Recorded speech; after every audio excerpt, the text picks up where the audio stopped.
Part 3, Sundown Town, number 75, Lee County, Georgia. In parts 1 and 2, we learned about a bunch of our first churches. We learned about our first schools. We also learned how this place earned the title of a Jim Crow sundown town. Let's continue learning about what made Lee County a solid Jim Crow sundown town. January of 1916, Felix Lake, his sons Frank, Dewey, and Major, and his nephew Seymour were stolen by a mob from the Worth County Jail, taken to Lee County, and all lynched on one branch. There's photos of it. They were never given a trial. Even more so, reports said that they didn't even have strong evidence against these men, except the confession of a father in complete duress, something any of us would do. By the 1920s, our ancestors started moving with the Great Migration, but Lee County said, good, don't let the door hit you on your way out. Like, child please. By 1928, our ancestors were attending schools at places like Smithville Rosenwald School, separate and unequal, even though we were still greatly the majority there. But that doesn't matter in a Jim Crow sundown town. The white people there owned the large farms, had generational wealth, and they had Georgia's Jim Crow laws on their side. We were dealing with separate and unequal. Being the majority in this county, when the civil rights movement started making waves across the country, our family in Lee County knew it was time for full equality to get us out of the Jim Crow sundown town era.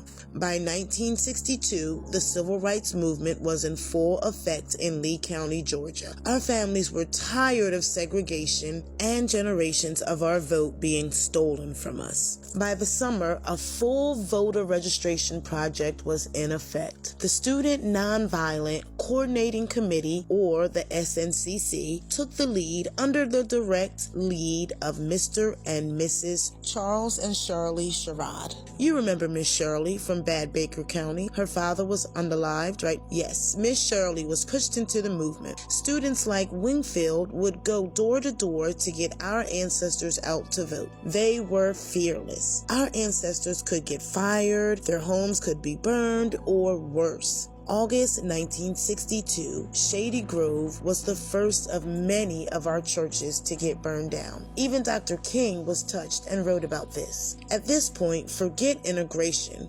Mr. and Mrs. Sherrod, along with others, got together and bought over 6,000 acres of land in Lee County, Georgia. They called it New Community. We finally had a real safe place to be during the day and night in Lee County, Georgia. Wow. I wish that's where the story ended, but this is a Jim Crow sundown county, and this community faced harassment and intimidation from the locals, from the neighbors, and they flat out faced discrimination from the U.S. Department of Agriculture. They blocked funds that put them in debt, plus they had years of drought. So by the 1980s, they were forced to sell 1,300 acres, and the rest was eventually lost to foreclosure.